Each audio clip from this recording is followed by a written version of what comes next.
Welcome to Homeschool Moms Unfiltered. I am your host, Megan, and my amazing co-host is... Hi, I'm Amanda. Hello. We are your messy, imperfect homeschool mom friends. If you are beyond tired of shiny homeschool influencers with their pristine millennial gray houses and their salon perfect blowouts, join the club, right? I kind of look like I've got a blowout going on today, but this is like 4-day-old took it out of a messy bun and floofed it. So I'm not Nice. rocking that thing. Yeah. Nice. Yeah, my curls are looking good, which is pretty shocking because I tried a new conditioner. That's the only reason they look different than normal. So we'll see how that goes. But here's the deal, right? We love our kids. We love homeschooling, but we never, ever want you to walk away from an episode thinking, holy crap, I suck. Everyone else seems to totally have their shit together. What is wrong with me? Yeah, no. The answer is there's nothing wrong with you, right? Most of what we see on social media isn't real, or at a minimum, it isn't the complete picture. Like maybe that day was that shiny and perfect, but the day before it and the day after were a hot mess. So it can be really hard to remember that though, when you're inundated with, reels and TikToks and photos that are just perfection after perfection after perfection. So we keep it real here. We have good days, and then we have days that are complete clusterfucks. That's life. And we are right there in the thick of it with you. Yes. All right. So today's topic is kind of randomly college scholarships. Okay. So if you're homeschooling peanuts, hang in with us anyway. Your time will be here sooner than you realize, for better or worse. Plus, it's never too early to get your kid interested in the ham radio. Stay tuned. We'll explain why that matters. The most random of all hooks. But yes, I promise it matters, right? So this is actually our last main episode of season 1, episode 59 of 60. We still have one Word Book Club episode to record this week. But one of the reasons why we timed this episode to launch in November is because the new year is the time to hit the ground running with applications and essays. If I'm being honest, really now is the time, right? Through the holiday season, which no one really wants to add something else to their plate during the holiday season, but now's kind of a great time to start getting prepped because the new year is kind of when you hit the ground and go. Most scholarship deadlines range from the end of February to the end of May, and truly within there's a bit of a bell curve where like March and April are kind of the sweet spot. So we'll be discussing those options today. But first, we always start off with a recap of our weeks. So how's your week been, Amanda? My week has been a little ugly. We have talked before. I feel like I'm always like, we have talked before about, but I volunteer for my homeowners association. We live in a large condo community, and we had some thefts from personal storage units this weekend and the weekend before.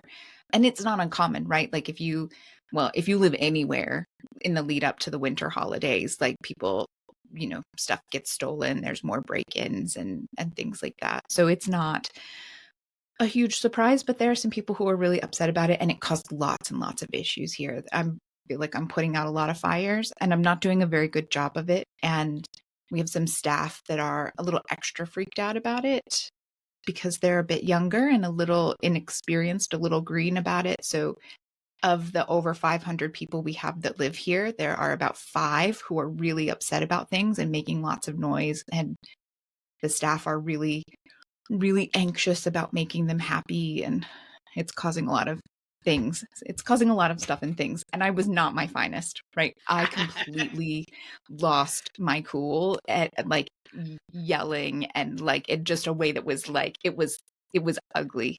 It was ugly. And I was able to reel myself back eventually. I mean, like it took hours. And I walked my ass downstairs to the management office and I said, I am still not in a place where I can continue this conversation yet. But that was not okay. I'm sorry for losing my temper and like completely losing my chill the way that I did.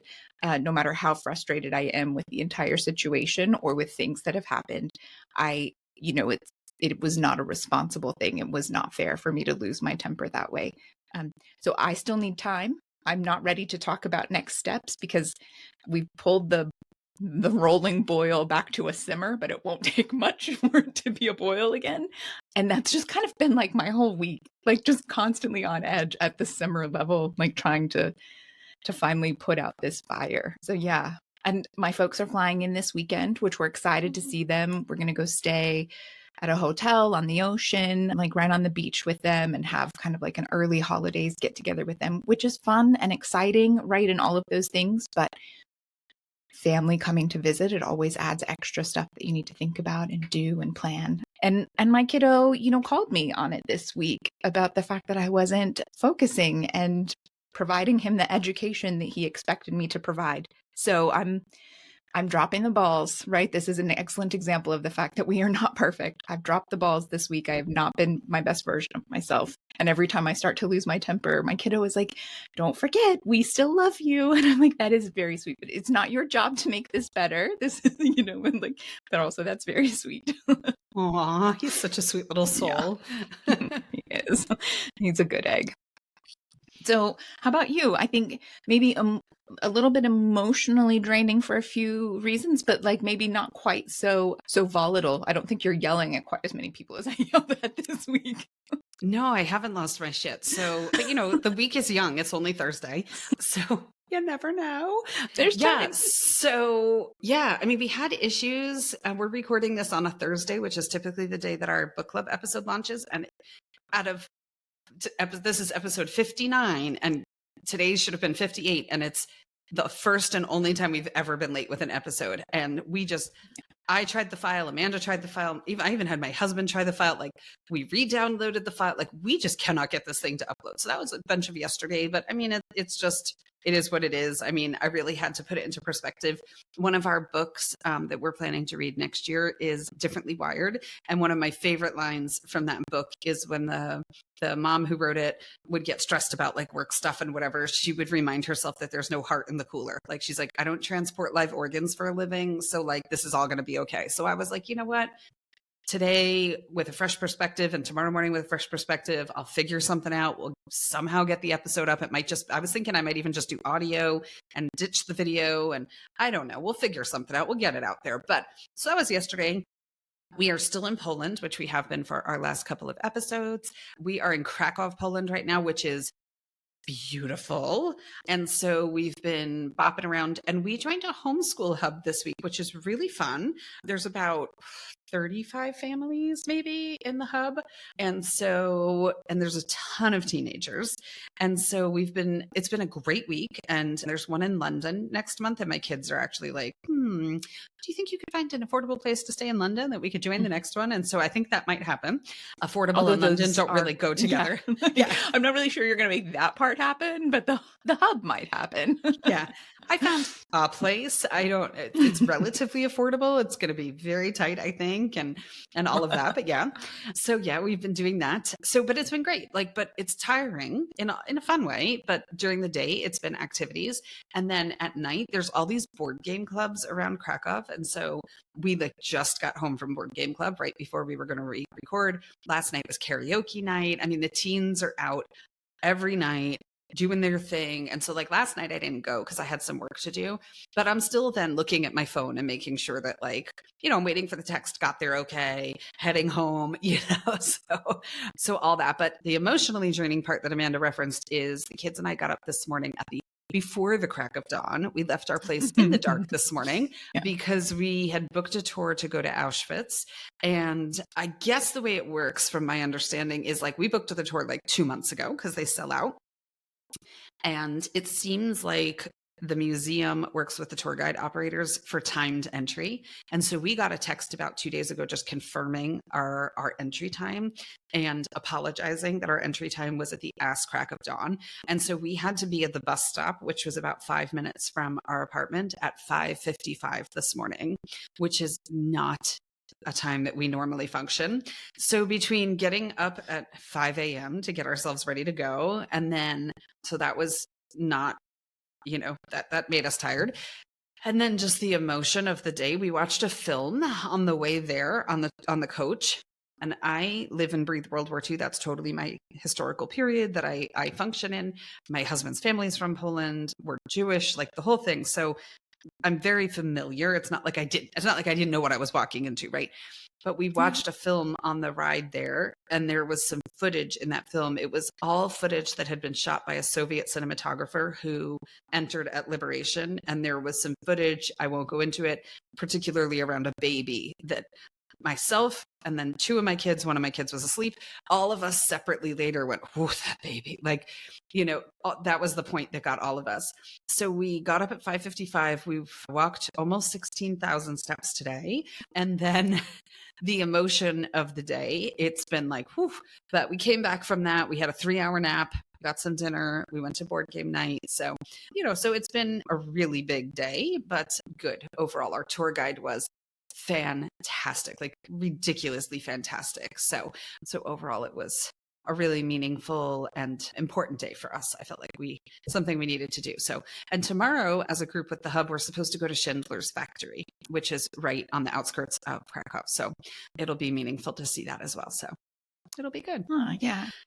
I feel like that's one of those things that should be on the list that always go around of like things that you should definitely see or do, right? I personally feel that you can't really grasp the feel like and know what it is in a concentration camp unless you have actually gone and toured one and seen the things that they have there. I mean, obviously there are museums in the United States and in different places, but actually being there in that space, there's just a different it hits different, right? Yeah. And I think that's something that everyone who travels and makes a point of seeing different things around the world should make a point of including that in their travels. Yeah. I mean, I didn't even take many pictures today. And I was talking to my mom and a couple of other people afterwards. And I said, like, we all know what it looks like. We've all seen it in movies. You can Google image what Auschwitz looks like.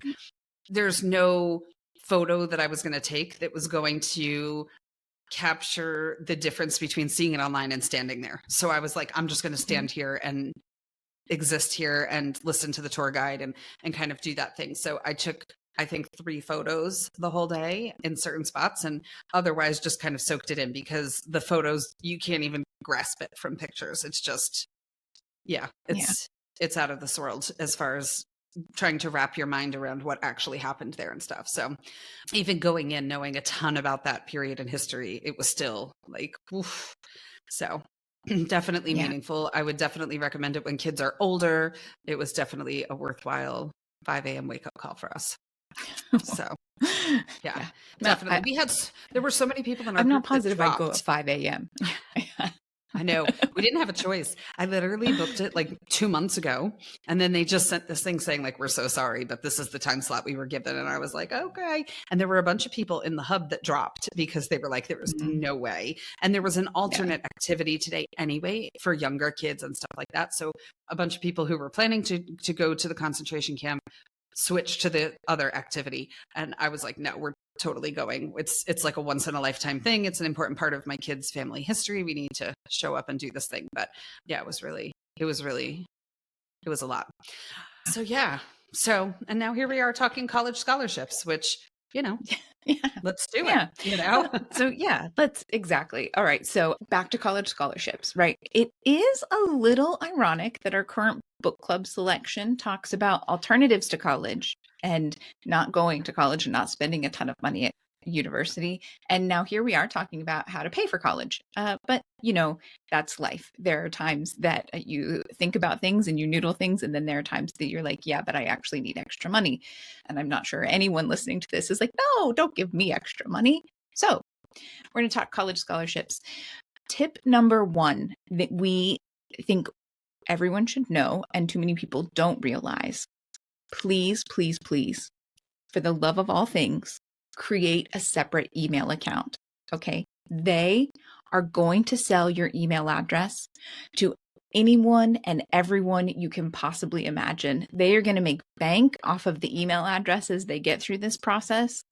And you don't want that in your inbox, right? So just set up a separate account. Depending on who you go with and how you do it, you might set it up so that it still comes into your regular account, into its own folder, so you can go look at it when you need to. You might keep it completely separate and just put something on your calendar to remember to go look at it every Monday, Wednesday, Friday or something, however you want to do that, but make sure you have a separate account so that your regular, this is important email account, because we all have that. We have our junk email, we have our important email, we have our, you do not want that completely flooded and bombarded with ridiculousness about, all the things. You just don't. Yeah. I mean, my daughter had that and I mean, she's applying for or looking at art schools, fashion schools, etc., right? And she'll get something from like tech schools and all this kind of, I mean, they sell it to everybody and they don't care. So yeah, separate it, save your sanity, separate it, create an email address and be done. Right? Yeah, absolutely.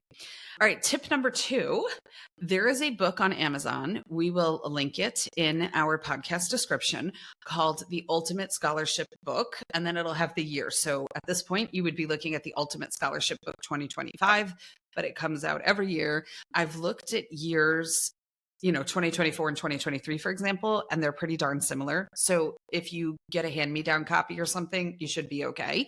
I wouldn't necessarily worry about like, it has to be the newest one. If your neighbor, cousin, sister has 2024, take it. But the subtitle of that book is Billions of Dollars in Scholarships, Grants, and Prizes. So true. And the book is like a phone book. I mean, I'm 43. You remember phone books, right? Like not the little one, but the big phone book, right? Yeah. It is a phone book of information. So I would suggest getting that. And then we're also going to link these little page sticky tab things. Amanda loves hers for book club. And so grab those and you can write on them. You can color code your setup, whatever. But the book is literally, let me see, I have it open on Amazon. Let me see if it tells me how many pages it is. Let me expand this window. It is 688 pages long. So, and the font is not big. Okay. So there's a lot of detail in this book that you're going to want to be stickying things. Okay. So within there are indexes at the back and there will be things by state. Okay. So if you live in California, you can pull up the California stuff. If you have a kid who wants to go into engineering, there'll be an index for that. If you or your partner are part of the military, there are entire sections divided out by military branch.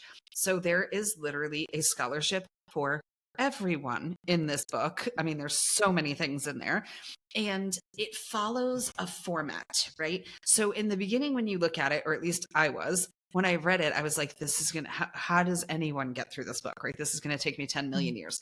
But your eyes start to get trained on looking at key sections, key categories, because it's like a little template, right? It's like, amount, date, website. And so your eyes start to be able to scan each listing really, really quickly after a while. So you can kind of move through it, but there's so much stuff in there. Like I saw one in there a couple of years ago. I'm not sure if it's still there, but it was literally a scholarship for the grandchildren of Polish submariners. And I thought, how stiff could the competition be possibly for this scholarship, right? Like really. And to Amanda's reference earlier, the number of ham radio operator scholarships that there are is no small thing. Like I literally was reading the book and texted my oldest son and was like, what do you know about ham radios? Because there are so many of them in there. So that's where it's like, if you have a younger kid, you might, and you never know. I mean, right? Is there a ham radio club nearby? Go for it, because it's a skill that I guess they're trying to keep alive. And so they're funding scholarships for it and all that kind of stuff. So there's really quirky stuff in there for just about everyone that you could possibly find. So the book is a really awesome resource. Yeah, no, that's it too. If you have younger kids and you're like, I really want them to get involved in something, but we're not about scouts. We're not about, Girl Scouts, Boy Scouts. We're not about 4-H or, whatever the thing may be. It does not hurt to look at this and be like, oh, these random things have scholarships because they want, and maybe you end up encouraging your kid to learn ham radio with a local group, or maybe they are doing, the small remote controlled airplanes and things like that. Or maybe they're doing, I know there's some for like train aficionados, like organizations that get together and do the like little model railroad train things. Like they want to encourage young kids to get involved. And in part of that is they give scholarships to help with their furthering education. So like by all means, why not use it as a jumping off point for a new hobby, right?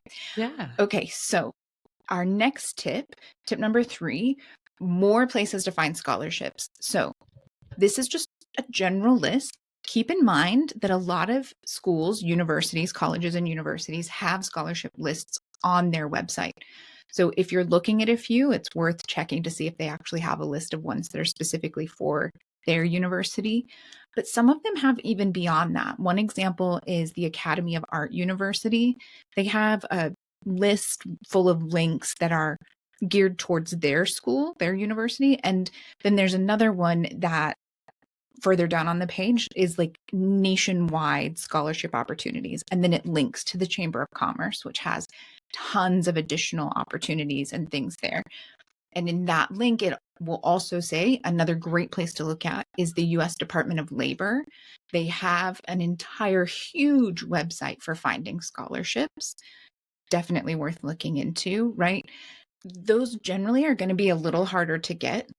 Anything that's being advertised nationwide is, so look more locally as well. You might check your own company. If you're a parent listening to this, which I'm assuming for the most part, it's parents listening to us, your company or your spouse's workplace may very well have a scholarship program that's only eligible, open to employees. Check it out.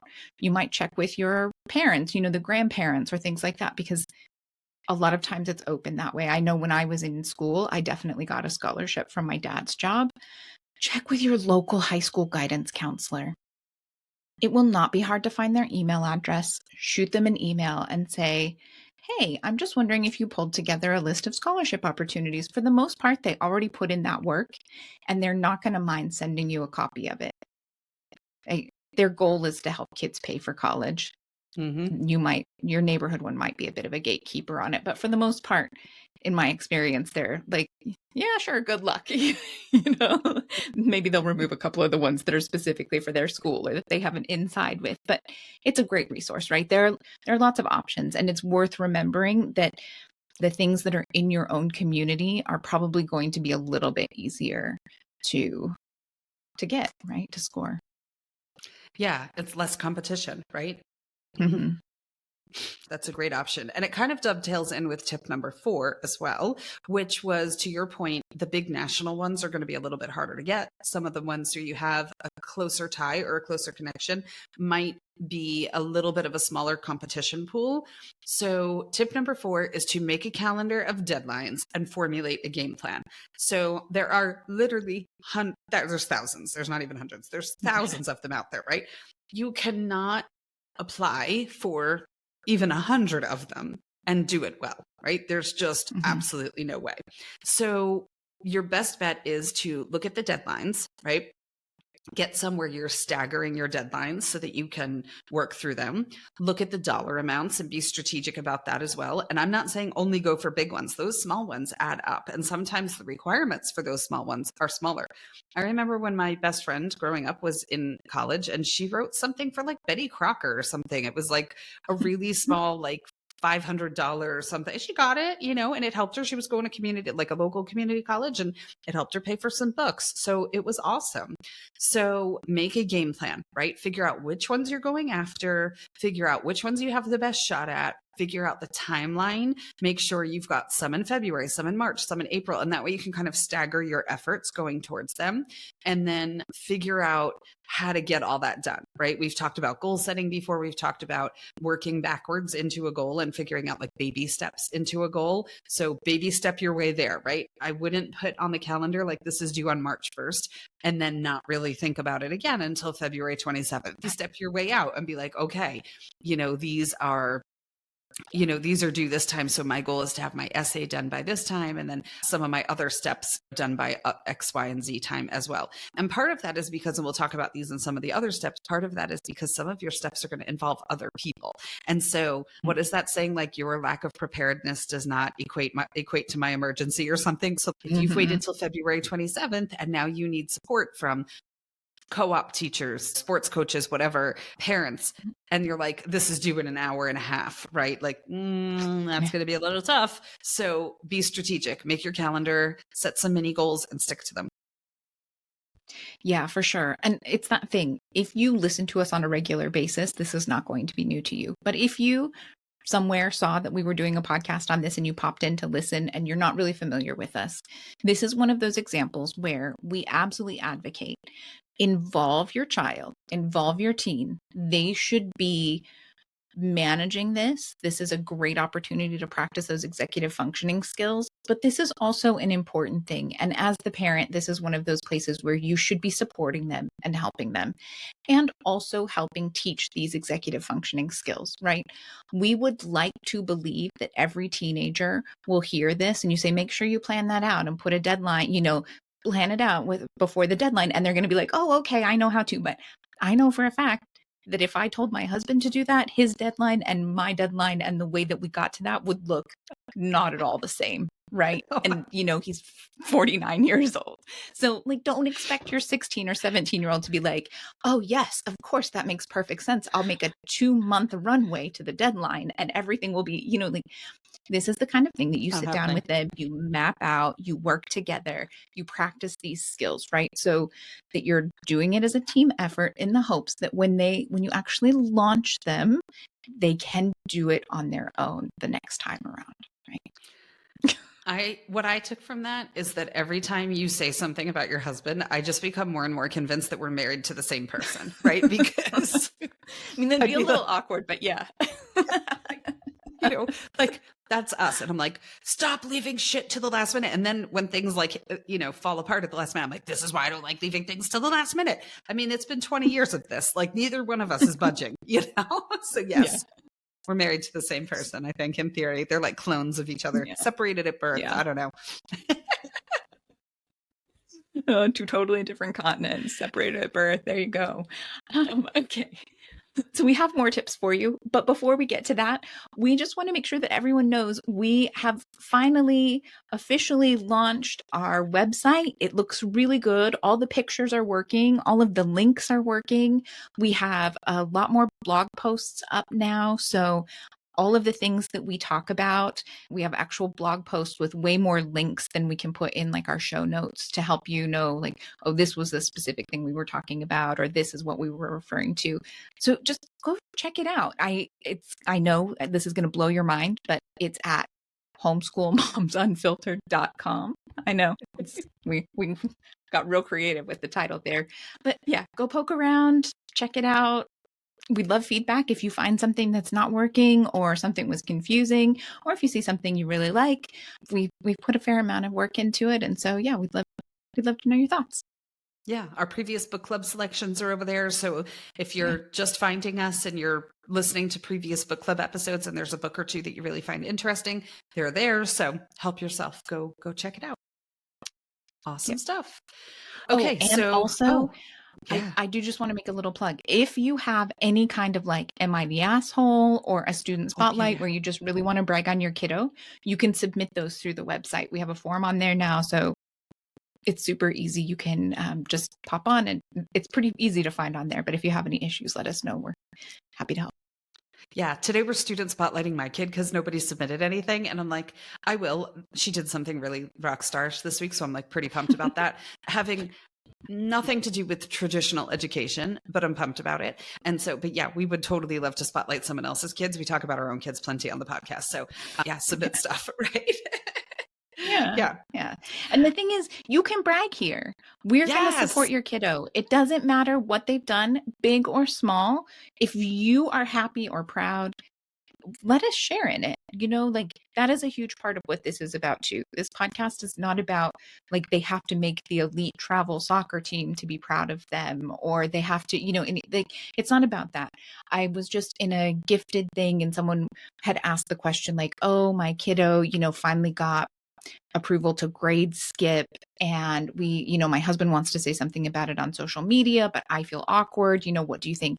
And I was shocked at the number of people who responded with like, oh, absolutely not, you don't share that on social media, don't tell people, like you're just bragging about how smart they are, like there's no reason to. And I was like, no, like, don't be an asshole about the way you share it. Like, don't make one of our episodes of Am I the Asshole? But your kiddo, they sat through a battery of tests. They consistently performed above grade level. They consistently showed up and they did the work and they produced good work. Like, especially in public schools, if your kid's not producing work that is of high quality, they are not going to consider grade skipping. Like, you should be able to tell people and have other people be like, hey, that's awesome. Congratulations. Like, well done. Way to go. We're here for that. Yeah, we love that stuff. We'll celebrate right along with you. We do not judge being proud of our kids. It's an important thing. So love it. Yeah, so submit those. We would love to share them. And if you're all about privacy, we'll use initials. So, we'll totally celebrate. I mean, we talk about Amanda's kid, Winston, on the podcast all the time. His name's totally not Winston. So, I mean, we're all about whatever you're most comfortable with. That's what we're comfortable with. So go ahead and share. Okay, so tip number 5, back to our scholarship tips. Tip number 5, do a bit of research on the company or the donor so that you can personalize your essay or your application notes a little bit to what they stand for, like something that they're known for, something about their company culture, something that they're particularly proud of that they kind of call out, anything like that, maybe a meaningful connection that you have to that organization or that product or whatever the case might be, right? But do a little bit of research. I mean, it's kind of like going for a job interview, right? Would you show up for a job interview at a company and they say, do you have any questions or whatever? You need to have a question ready, right? You need to have shown that you did your research in advance, that you're showing up prepared, that you've done your due diligence. And so it's kind of the same thing, right? That you want to personalize it a bit so that it doesn't look like it's the same essay that you've sent to 150 scholarships this season and you're just hoping to get something. Even if it is a variation of the same essay, I mean, you can certainly reuse bits and pieces, but you want to craft and mold each one a little bit to personalize it, to give it a bigger impact and give it a little bit more oomph, a little bit more weight when you submit it. So definitely do a bit of research and just kind of learn something, even if it's something obscure, or maybe it's like a quote from their founder or, something from their mission statement or whatever. Use it, right? Show that you've done your homework. Yeah, for sure. So tip number 6, if you need letters of recommendation, spoiler alert, you will need letters of recommendation. Okay, this is not an if maybe at some point. Like, you will definitely need letters of recommendation. So check into what it is you're going to need. A lot of times your letters will fall into kind of general categories. They want to see specific skills or attributes that you have exhibited, that you possess, that sort of thing. Keep in mind that you can use the same letter of recommendation for multiple applications, but ask for them early, okay? Like, do your research, ask for letters of recommendation ahead of time, and be incredibly specific. I know some people feel like, oh, well, I don't want to tell them exactly what to write because then it's not an honest letter of recommendation. But for the most part, if you have someone that you really like and you think they're going to write you an awesome letter of recommendation, you're not the only person who thinks they're going to write you an awesome letter of recommendation. And if they have to write a bunch of letters of recommendation, you don't want just a blank cookie cutter one. And for the most part, they want to help you as well, right? Yeah. They're not going to waste their time writing a letter that doesn't get you what you need. But we don't need to have play 20 questions and the back and forth and, well, what is this for? And what do you want me, and is there anything, like, straight up front, ask specifically for the letter of recommendation, tell them the timeline that you're working with. And I would add in, kind of an extra week or two to make sure you give them a buffer in case something goes wrong and you have to remind them. And then be incredibly specific. I would love it if you could talk about my ability to do this or my work doing this. If there's anything else you would like to highlight beyond that, that would be great too. Mm-hmm. Easy. It's not that hard. It's just about being clear, knowing what you need and asking for it, right? Being direct. Yeah. And I think too, I know for my own kiddo, when she's needed a letter of recommendation, sometimes she has known what somebody's objection to her for a Mm-hmm. particular project might be. And so she's asked in her letters of recommendations for people to overcome that objection proactively, right? So she applied for an internship over the summer. This past summer, I talked about it during episodes that we recorded at that time. And it was for college students. Now she's 15, but she's a college student, right? And so she met the criteria to apply, but she was a little bit worried that her age might be something that they would just pause at, right? And say, like, Mm-hmm. is she responsible enough to be in a state far from home by herself or show up on time? Is her work ethic going to be there and all that kind of stuff? And so when she asked for her letter of recommendation from the dean of the college that she goes to, she said, could you specifically say something like, I forget how she worded it and how they communicated with one another, but it boiled down to the letter said something like, as one of our youngest students, like her work ethic is, incredible. And so basically it was like, okay, let's just meet the objection or the potential objection or perceived objection head on and overcome it. Mm-hmm. If you think that you know what it might be. And it worked. So, Right. I mean, it's that thing. If you're applying for a job and you have a 5-year employment gap or a 10-year employment gap on your resume, in your cover letter, you can pretend like they're not going to notice that you have a huge employment gap and hope that they just don't ask. Or you can address it head on in a way that's like, hey, this is what was happening. And, I will almost always prefer, like, just tell me, right? Like, just address it instead of making it like a game of guess who. Like, it does not need to be. Exactly. Right. Yeah. Set yourself up for success. So, speaking of setting yourself up for success, tip number 7, proofread the shit out of your application and everything. Please your essay, your proofread. application. Oh my gosh, please. Right. Please. Mm-hmm. That's just such a terrible way to stand out is by, having loose and lose mixed up or something like that, right? Which are like two that drive me insane, or your theirs or your its or whatever, right? All of that stuff, proofread. And this is where setting your timelines and having buffers in there, this is one of those ones where you're going to want help, right? So the kiddo is hopefully writing the essay mostly independently, right? Maybe there's a brainstorming session, or maybe they have a writing coach or a mentor or something that they're using for a little bit of support. But whoever's good at proofreading, like in my house, it's my mom. My mom proofreads everything. She proofreads our blog posts for our website, right? Like my mom proofreads everything.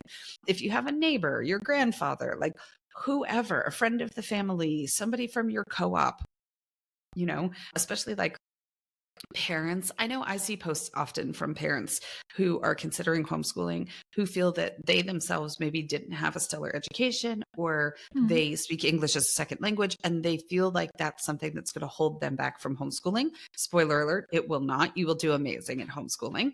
But, maybe proofreading isn't your strong suit, and that's okay. But you could ask a librarian, for crying out loud. Like, librarians will say yes to just about anything you ever ask them for. So like, get other people into the fold. And also you can ask opinions for them. You can say, like, this is the scholarship. Do you feel like I met the tone of what this thing is asking? Because when you're very close to your work, it's hard to be objective about it, and it's hard to perceive it the way other people might with a blank slate.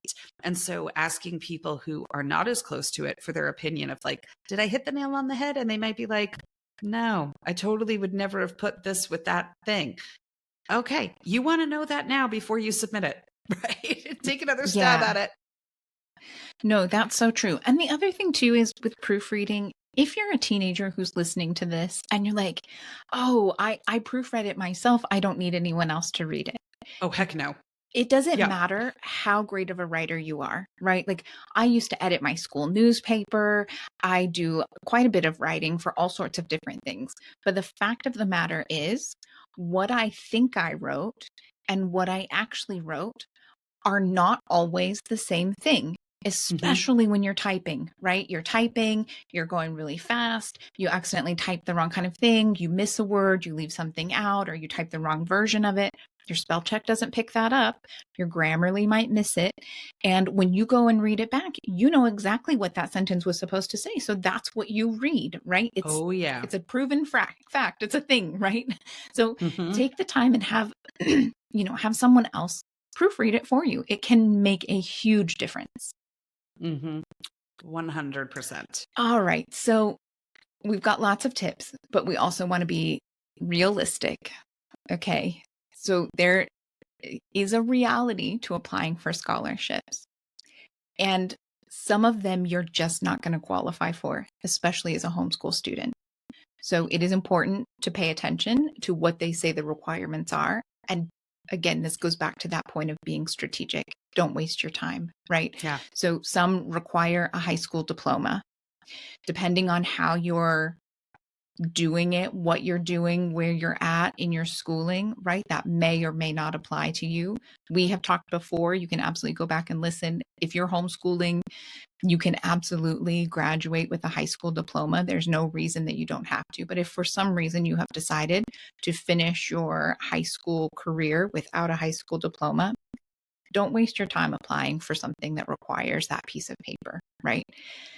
Also, unfortunately, many, depending on which ones you're looking at, require that the applicant be 18 years old.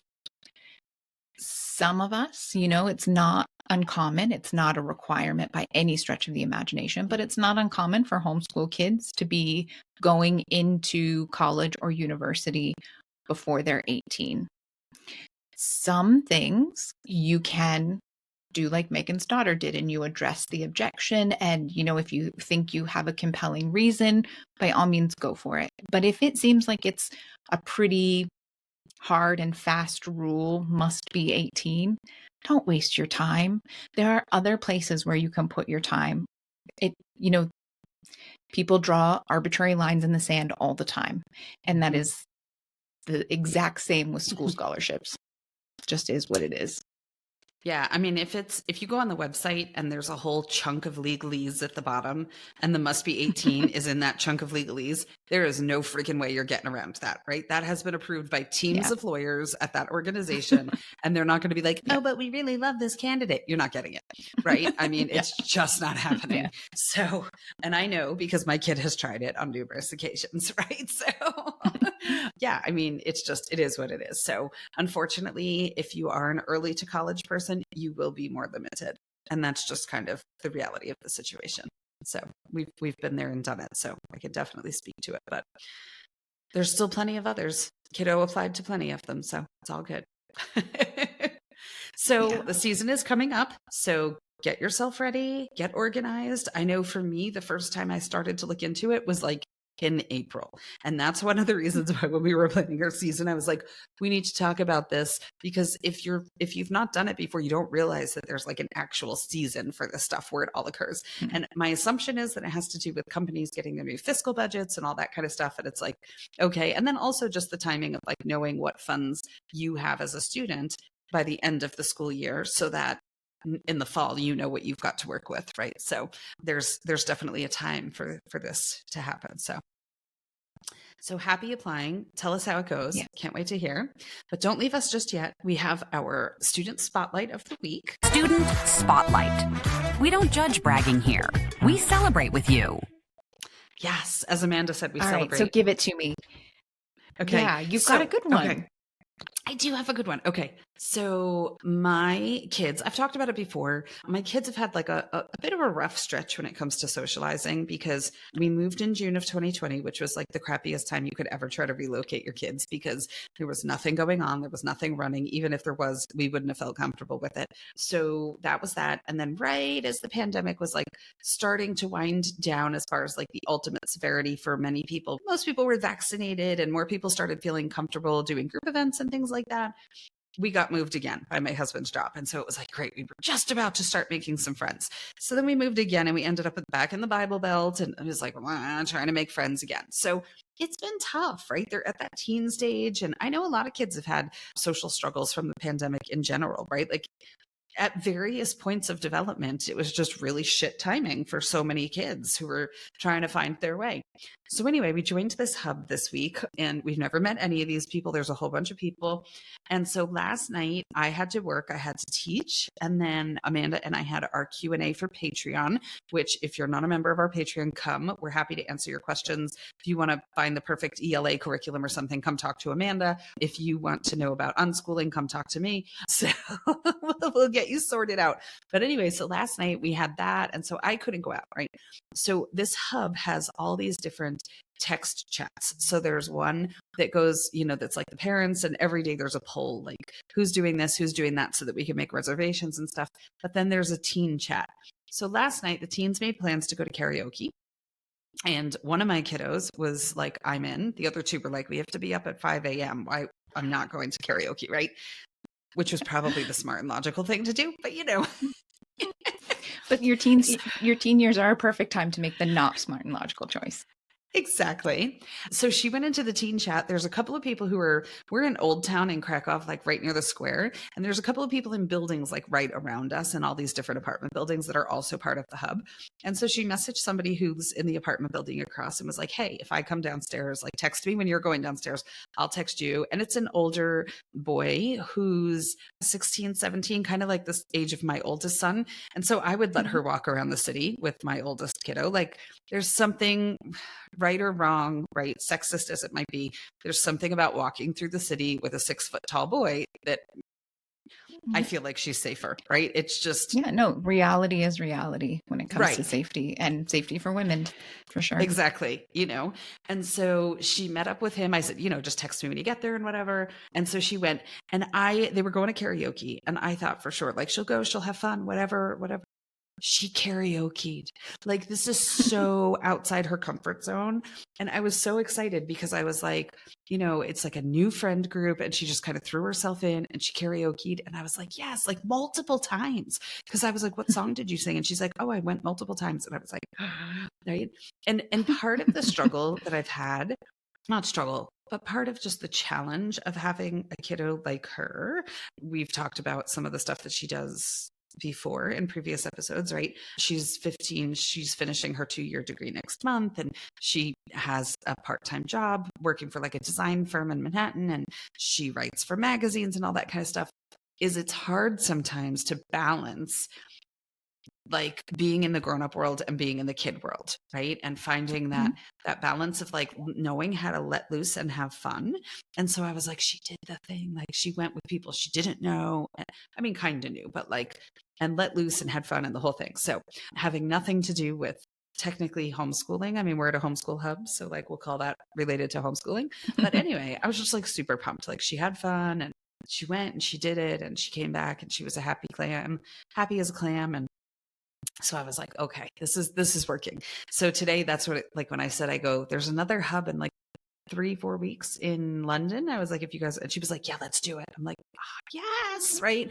So I'm like, of course, there's kids at the hub from all over the world, like South Africa, Denmark, like all kinds of stuff. So it's not going to be the same as having like neighborhood friends, but the world is small. There's WhatsApp and there's, all this other stuff. And a lot of these kids go from hub to hub or do multiple in a year, and they go early and they stay longer and all that kind of stuff. So there is the potential to make friends there. And so I was like, okay, I think we're on to something. So I was really pumped about that. Well, sure. And, even just beyond that, it's okay to have friends for a week. I have wonderful memories of family vacations where, my brothers were quite a bit younger than me. So as a tween and a teen going on family vacation with my elementary age brothers, my favorite part was, going to the pool or the beach and making friends with other kids my age and palling around with them and hanging out. Even if we didn't stay in touch afterwards, right? It's a lot of fun to make new friends and to carry those memories. And that's part of the vacation fun, right? And childhood and all of that. So that's great. I'm glad it's working out. Yeah. I'm like, okay, so they go to board game club every night and, they sit and they pair off in different groups. And we've brought with us, rummy and cards and Mexican Train and Monopoly and all that stuff. And so it's been a really positive experience. It's been exhausting. but amazing. So I'm game. And we're spending the next couple of weeks, just the four of us, me and the kids. My husband is out of the country working. And so, we'll have like a little downtime and we'll kind of regroup ourselves, where you don't feel like you're missing out and like time is of the essence and whatever. So it'll be a nice shift to go from this to that and then jump back in and hopefully do another hub. So we'll see. I'll work on that when we're done podcasting tonight and see if I take the plunge and book it. Yeah. Well, good luck with that. Thank All right. you. So before we say goodbye, we would like to wrap up with our mantra for the week. So today's mantra is success with scholarships starts with a solid game plan. Stay organized, stay focused, and take it one step at a time. Remember, every effort you put in today brings you closer to achieving tomorrow's dreams. Yeah. True story. So on that, yeah, exactly. True story. I say that all the time. So with that, we hope you have a great week. We'll see you in a couple days for book club. And until then, happy homeschooling.